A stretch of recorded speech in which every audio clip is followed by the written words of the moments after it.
میرے حضور نے ارشاد فرمایا ہر شے کا ایک دل ہوتا ہے، اور قرآن مجید کا دل سورہ یاسین ہے۔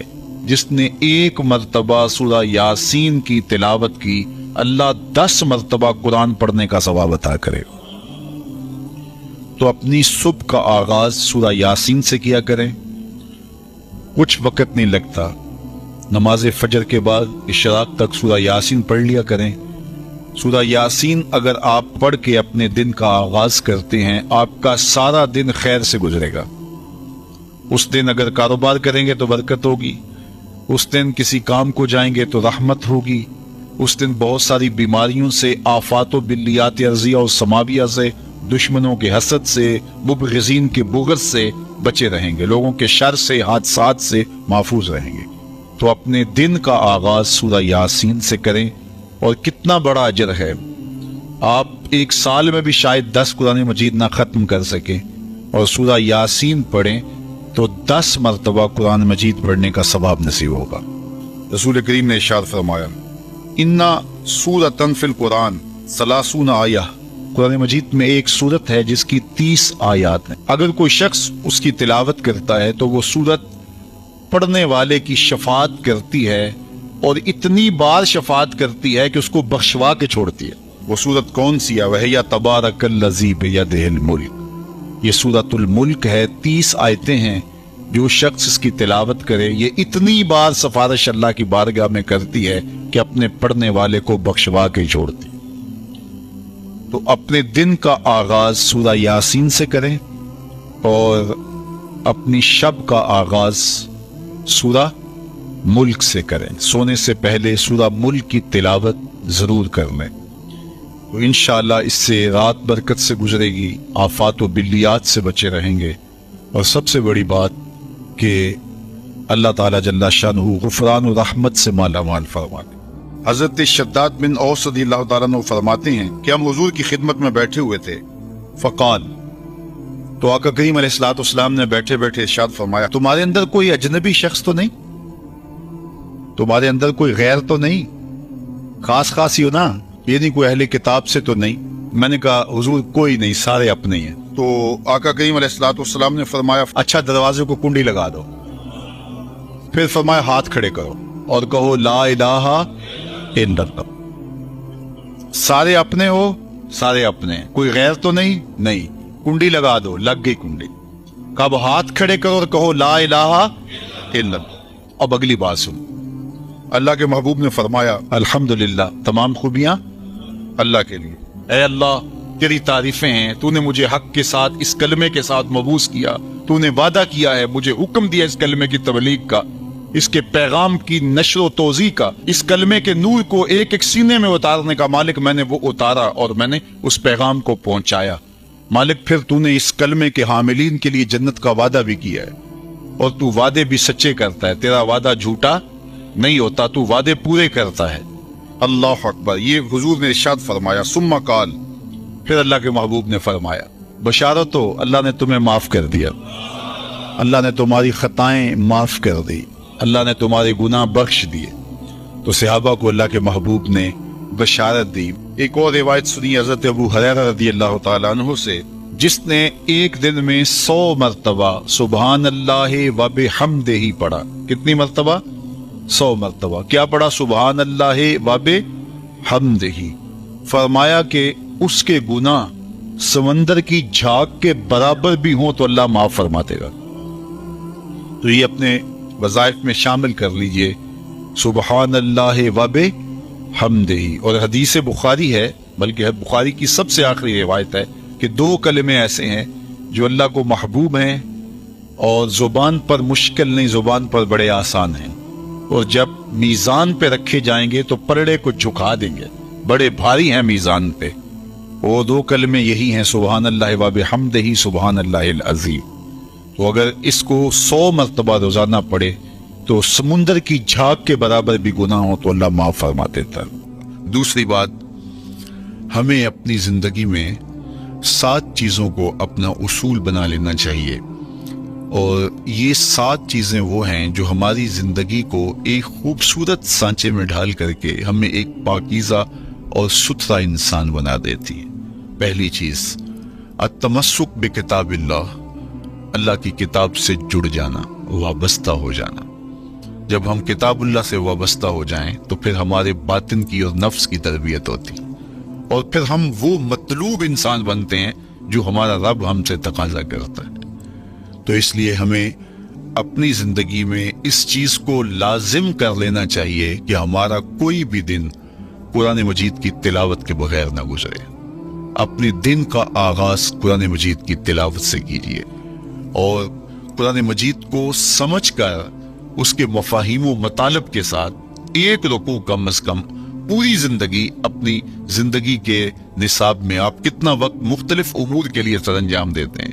یہ کتاب انسانی ہدایت کے لیے، انسانی تربیت کے لیے، اس سے کوئی اور بہتر اور مؤثر جو ہے وہ نصاب نہیں ہو سکتا ہے۔ انسان سازی کا بہترین ذریعہ ہے یہ کتاب، اور اس کتاب کے ذریعے سے جو ہے وہ انسان پستیوں سے اٹھ کے بلندیوں تک جا پہنچتا ہے۔ اقبال نے تو کہا کہ گر تمی خواہی مسلمان زیستن، نیست ممکن جز با قرآن زیستن۔ اگر تو مسلمان بن کے جینا چاہتا ہے تو قرآن کے بغیر ایک قدم بھی نہیں چل سکتا۔ تو آگے چل کسی نظم میں کہا کہ فاش می گوئم آنکھ در دل مزمرست، ای کتاب نیست چیزیں دیگرست۔ اگر میں کھل کے بیان کر دوں جو میرے سینے میں چھپا ہے تو میں تجھے بتا دوں کھل کے، یہ کتاب نہیں، یہ کوئی اور ہی شے ہے۔ کن لوگوں کو کہاں سے اٹھایا اور یہ کتاب کہاں تک لے گئی، جو باہمی جنگ و جدل میں الجھے ہوئے تھے اور حرف شناس بھی نہیں تھے، جو سواد آشنا بھی نہیں تھے، پھر انہوں نے جو ہے وہ روما کی سلطنت بھی الٹ کے رکھ دی۔ یہ کرشمہ تھا اس کتاب کا جس نے زندگی کا جمال ان کی روحوں کے اندر پیدا کر دیا۔ تو میں اور آپ اپنی زندگی میں قرآن مجید سے کبھی بھی دور نہ ہوں۔ روزانہ کی بنیاد پہ آپ تلاوت کلام مجید اپنی زندگی میں شامل رکھیں، انشاءاللہ اس کے اجالے دنیا میں اور آخرت میں آپ اپنی آنکھوں سے مشاہدہ کریں گے۔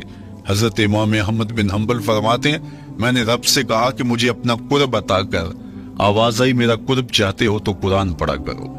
یہ رب کی قربت کی بھی ضمانت ہے اور ضبط نفس اور باطن کی تربیت کا بھی ذریعہ ہے۔ اچھا، دوسری بات، والاقتداء بسنت رسول اللہ صلی اللہ علیہ وآلہ وسلم۔ ہمارے لیے بہترین نمونہ ہمارے حضور علیہ الصلوۃ والسلام کی زندگی ہے، حضور کے دیا ہوا نظام حیات ہے جس پر حضور نے خود عمل کر کے دکھایا۔ میرا عشق رسول، میری محبت رسول اس بات کا تقاضا کرتی ہے کہ میں ان کے طریقہ حیات کے مطابق اپنی زندگی گزاروں۔ اسلام دعوے کی بات نہیں کرتا، دلیل ہم سے مانگتا ہے۔ آج میں کہتا ہوں میں عاشق رسول ہوں، اور اتنا بڑا عاشق رسول ہوں کہ میرے جیسا زمانے میں دوسرا کوئی نہیں۔ میرے جذبات ایسے دکھائی دیتے ہیں آسمان کو چیر دوں گا اور زمین کو پھاڑ دوں گا، لیکن ہمسایوں کے ساتھ میرا سلوک بتاتا ہے کہ میں عاشق رسول نہیں ہوں۔ دوستوں کے ساتھ میرا رویہ بتاتا ہے کہ میں عاشق رسول نہیں ہوں۔ میں کسی سے وعدہ کرتا ہوں اور پھر اس پہ پورا نہیں اتر پاتا، تو صاحب پھر آپ عاشق رسول نہیں ہیں، آپ کچھ اور ہیں۔ عشق رسول تو یہ ہے کہ میرے محبوب علیہ السلام نے کسی سے عہد کیا ہے کہ تمہارے آنے تک میں یہاں کھڑا ہوں، اور وہ جا کے بھول جاتا ہے، اور میرے حضور 3 دن وہاں منتظر رہتے۔ وہ اچانک گزرا اور دیکھا تو حضور علیہ الصلوۃ والسلام کھڑے ہیں، تو خود پریشان ہوا، صرف اتنی بات اسے کہی، صاحب تو نے مجھے مشکل میں ڈال دیا، تو نے مجھے مشقت میں ڈال دیا۔ عہد کیا ہے تو پھر اس کی پاسداری نبھا کے دکھائی۔ اللہ اکبر! میں اگر حضور سے محبت کرنے والا ہوں تو میرا رویہ بتائے کہ میں عاشق رسول ہوں۔ میری زبان پہ جھوٹ نہیں بول سکتی۔ آپ سے پوچھا گیا کہ مومن بزدلی کر سکتا ہے؟ کہا نہیں، بہادر ہوتا ہے، لیکن ہو سکتا ہے کبھی اس سے بزدلی سرزد بھی ہو جائے۔ پھر پوچھا گیا کہ مومن بخیل ہو سکتا ہے؟ کہا نہیں، سخی ہوتا ہے، لیکن ہو سکتا ہے کبھی اس سے بخل بھی سرزد ہو جائے۔ پھر تیسرا سوال حضور سے کیا گیا، مومن جھوٹا ہو سکتا ہے؟ فرمایا جھوٹا نہیں ہو سکتا، یہ پکی بات ہے کہ مومن جھوٹ نہیں بول سکتا۔ میں اور آپ اپنے رویوں میں دیکھیں کہ ہم کھڑے کہاں ہیں۔ آج ہم ان جگہوں پہ بھی جھوٹ بولتے ہیں جہاں جھوٹ بولنا ہماری مجبوری بھی نہیں ہوتی، چونکہ یہ ہماری فطرت ثانیہ اور عادت بن چکا ہے، اور ہم اس کو برا ہی نہیں سمجھتے۔ جبکہ جھوٹ جب کوئی شخص بولتا ہے، حدیث پاک میں آتا ہے اس کے منہ سے بدبو نکلتی ہے، رحمت کے فرشتے 1 میل دور ہٹ جاتے ہیں اس سے۔ اور سویر سے شام تک جب ہمارے معمولات یہ ہوں تو پھر ہم کہاں کھڑے ہیں اور رحمت کے فرشتے کہاں کھڑے ہیں؟ تو حضور علیہ الصلوۃ والسلام کی سنت کا اتباع حضور کی محبت کی دلیل ہوگی۔ امام قرطبی نے لکھا ہے اللہ کی محبت کا کوئی دعویٰ کرے تو کیا دلیل ہوگی کہ یہ واقعی محب الہی ہے؟ تو کہا اللہ سے محبت کا دعویٰ کرنے والے کے لیے دلیل یہ ہے کہ وہ قرآن سے پیار کرے۔ قرآن سے پیار اور قرآن سے محبت کی دلیل یہ ہے کہ حضور کا پیار سینے میں رکھے۔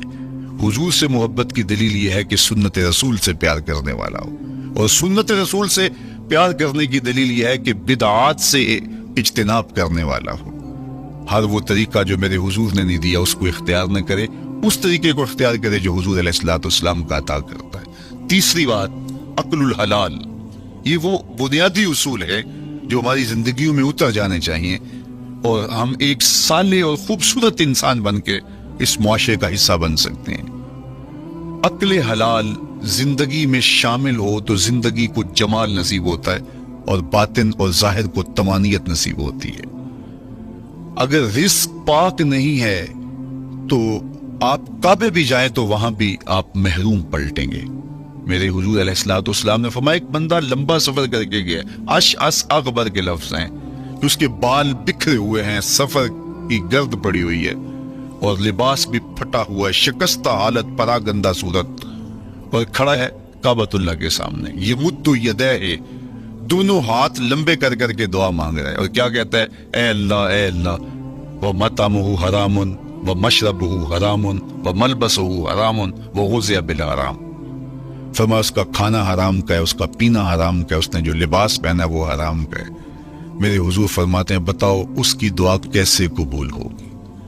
اب لمبا سفر کاٹ کے حرم کعبہ میں پہنچے، غلاف کو پکڑ پکڑ کے دعائیں کر رہا ہے، لمبے لمبے ہاتھ کر کے دعائیں مانگ رہا ہے، ملتزم سے لپٹا ہوا ہے، حتیم میں سجدہ ریز ہو کے رو رو کے دعائیں مانگ رہا ہے، لیکن دعا قبول نہیں ہوتی۔ کیوں؟ اس لیے کہ اس کے پیٹ میں لقمہ حرام کا ہے، اس کے بدن پہ لباس حرام کا ہے۔ تو اسلام نے جتنا زور حلال کمانے، حلال کھانے اور حلال اختیار کرنے پر دیا ہے، تو ایک مومن اگر اسلام کے مبادیات سے بھی آگاہ ہو تو اس کی تو زندگی کے اندر جو ہے وہ حرام گھس ہی نہیں سکتا ہے، بلکہ وہ مشکوک سے بھی اجتناب کرے۔ چوتھی چیز، کف الاذی۔ اپنے آپ کو ایسا بناؤ کہ تمہارے وجود سے کسی کو ضرر اور تکلیف نہ پہنچے۔ ہمارا اسلام تو ہمیں یہ بتاتا ہے کہ تم پیاز یا لہسن کھا کے مسجد میں نہ جاؤ کہ تمہارے منہ سے جو سمیل آتی ہے اس سے کسی کو تکلیف نہ پہنچے۔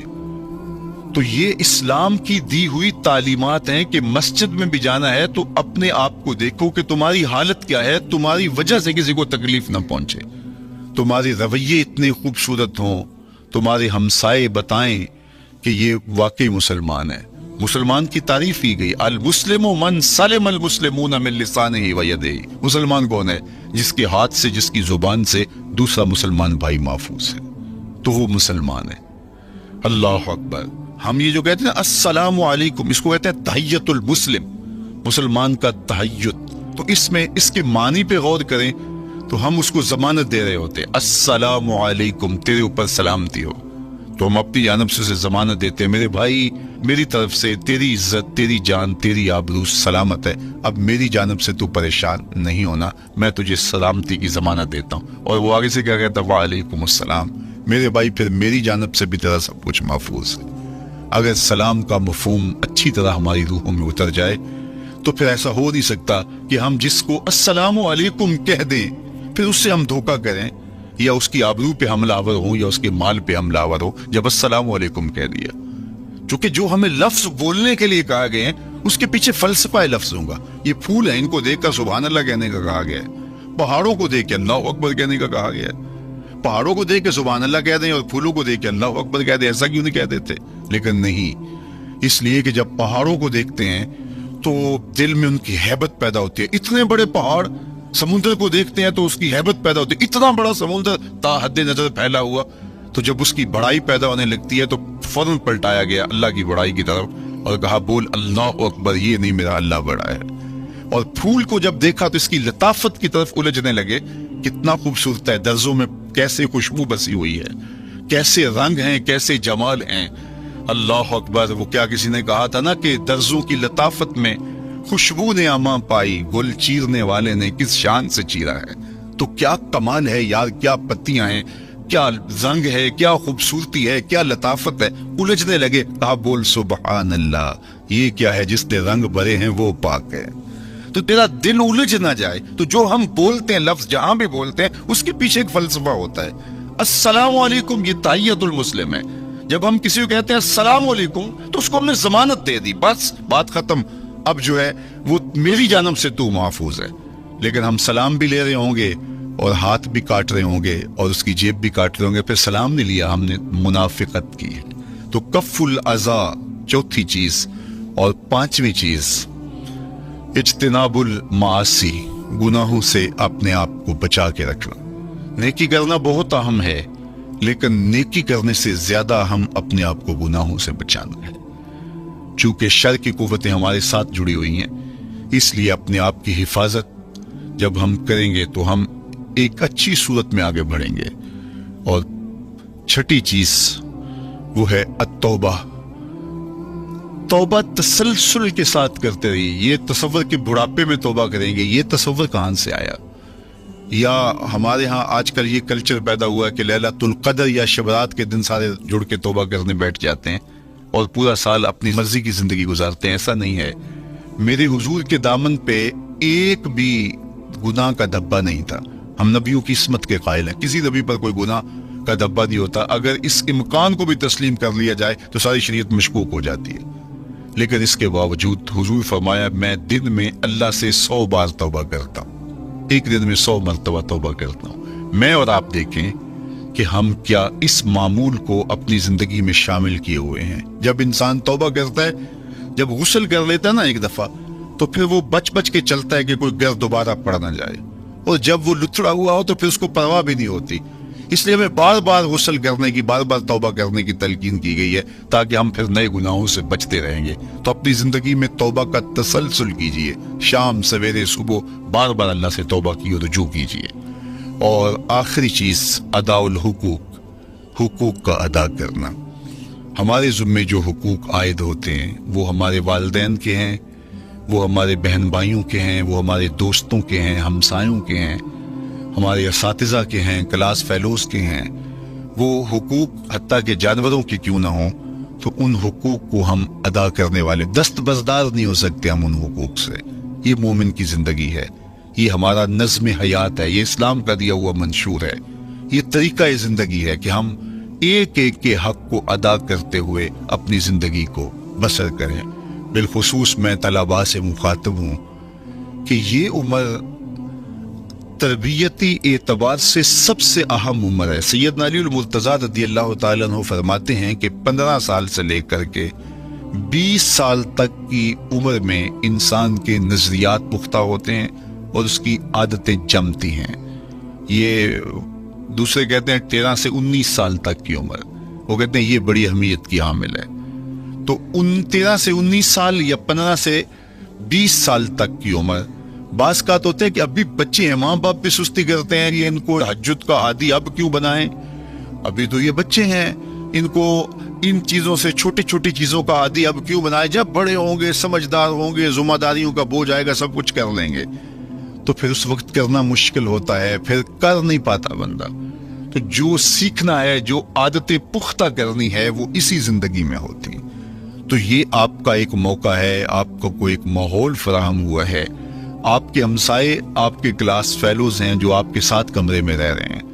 ہمسائیگی کے حقوق ادا کرنے کا جو انداز ہے وہ یہاں ہی سیکھیے اور اپنے اندر اس کو متحقق کیجیے اور پختہ کیجیے۔ اسی طرح اپنے گفتگو کے لہجوں میں شائستگی، اپنے انداز کے اندر خوبصورتی اور اپنے رویوں کے اندر جمال پیدا کرنے کی کوشش کریں، اپنے آپ کو مؤثر بنائیں، اور شریعت کے بتائے ہوئے اصول و ضابطوں کے مطابق آپ جب زندگی کے چند دن گزار لیں گے، پھر زندگی گزارنے کا نشہ آنے لگ جائے گا۔ چونکہ جب ہم اپنی خواہش کی زندگی گزارتے ہیں تو پھر ہم خود بے چین اور مضطرب ہوتے ہیں، اس لیے کہ ہمیں اس طرح زندگی گزارنی چاہیے جس طرح ہمارے رب نے ہمیں بتایا ہے۔ آپ کوئی بھی مشین خریدتے ہیں، کوئی بھی چیز لیتے ہیں تو اس کے ساتھ چھوٹی سی بک دیتے ہیں، آپ کو اس کا طریقہ استعمال بتاتے ہیں کہ اس کو یوں استعمال کرو گے تو دیر پا اس کے فوائد حاصل کرو گے۔ اگر یہ مائک ہم اس طرح استعمال نہیں کرتے، اپنی خواہش سے استعمال کریں گے، تو پھر نتیجہ کیا ہوگا کہ تھوڑے دنوں کے بعد جو ہے وہ خرابی کی طرف سلسلہ چلے گا۔ اس طرح یہ وجود جس پاکیزہ ذات نے بنایا ہے، اس نے ہمیں بتایا ہے کہ اس کو استعمال کیسے کرنا ہے اور اس زندگی کو کیسے گزارنا ہے۔ اور پھر انسان کو ایک ماڈل اور نمونہ بھی چاہیے، تو کہا نمونہ دیکھنا ہے تو محمد عربی کی ذات دیکھ لو، ادھر دیکھتے جاؤ اور زندگی گزارتے جاؤ، دیکھنا تمہاری زندگی کتنی خوبصورت اور کتنی پروقار گزرتی ہے۔ اللہ آپ کو دنیا آخرت کی برکتیں دے، اپنی پناہوں اور اپنی امان اور اپنی حفاظتوں کا حصار دے، اور آنے والا کل اللہ بہتر فرمائے، میرے وطن کی خیر کرے، میرے ملک کو امن کے اجالے دے، یہاں دہشت گردی کے سلگتے الاؤ ٹھنڈے کر کے امن کی بہاریں پیدا کر دے۔ کی محمد سے وفا تو نے تو ہم تیرے ہیں، یہ جہاں چیز ہے کیا لوہو قلم تیرے ہیں۔ وآخر دعوانا ان الحمدللہ۔